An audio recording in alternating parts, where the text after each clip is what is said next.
आज मला खूप आनंद झालाय। सरपंच म्हणून मी माझं भाग्य समजतो की या कार्यक्रमाला उपस्थित राहण्यासाठी मला तुम्ही मान दिला। आज शाळेने जी काय निर्मिती केली आहे याचा तर आनंद आहेच, पण त्याही पेक्षा महत्त्वाची गोष्ट ही की हा बदलाव आणण्यासाठी तुम्ही सगळ्यांनी मिळून केलेली धडपड, यासाठी खरंच तुमचं सगळ्यांचं माझ्याकडून मनापासून कौतुक। मॅडमनी मला जेव्हा या बदलावामागची कहाणी सांगितली तेव्हा माझी छाती खरंच आनंदाने फुगून आली। काय त्या मुलीचं नाव? मानवी। मानवी जेव्हा पाणी प्यायला जायची तेव्हा नळ तसाच उघडा ठेवून पळून जायची। बाकीची मुलंही काय कमी नव्हती। हँडवॉश स्टेशनला गेली की नळ तसाच उघडा, पाण्याबरोबर खेळतायत काय, पाणी वाया चाललंय। पाण्याचा अपव्यय चाललाय। किती वेळेस मॅडमनी सांगितलं। अरे बाळांनो, तुम्हाला किती वेळा सांगितलं पाणी जपून वापरायचं म्हणून। उन्हाळ्याचे दिवस चाललेत, पाणी पुरायला पाहिजे ना। चला, झालं असं तर लवकर वर्गात निघा। चला चल, निघ लवकर वर्गात। मानवी थांब, तो नळ बंद कर आधी। का करतेस बाळा तू असं? तुला किती वेळा सांगितलं। अगं, हे फक्त पाणी नाही, आयुष्य आहे आणि त्याच्या प्रत्येक थेंबात जीवन आहे। आणि तुम्ही सर्वजण जर असंच नेहमी वागलात ना तर एक दिवस प्यायलाही पाणी मिळणार नाही। तुला कळते ना मी काय बोलते ते? ठीक आहे, चालेल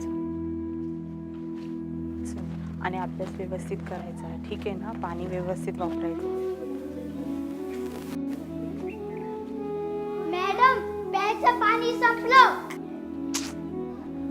मला वाटलंच होतं एक दिवस असं होईल। चल, असू दे, वर्गात चल।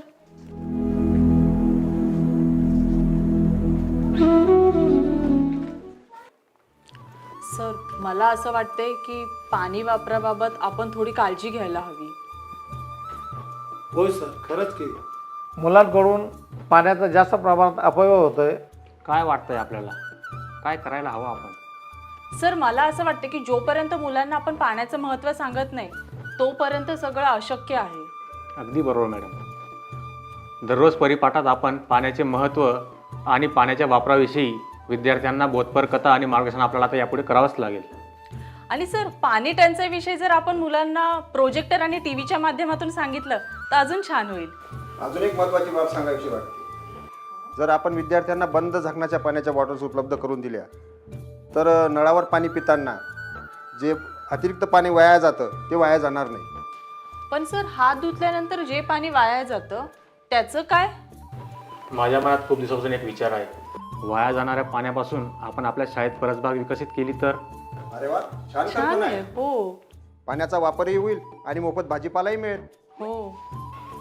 चांगल्या कामाला उशीर कशाला? चला मग करूया सुरुवात।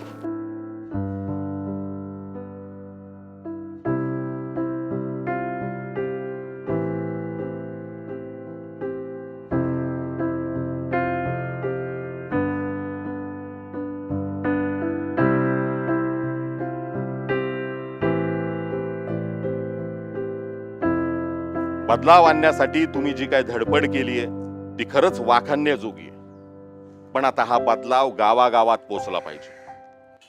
मित्रांनो, एक गोष्ट कायम लक्षात ठेवायची, तुम्ही जेव्हा गरजेपेक्षा जास्त पाणी वापरता तेव्हा तुम्ही हत्या करत असता। कारण का, पाण्याच्या प्रत्येक थेंबामध्ये एक जीवन लपलेलं असतं।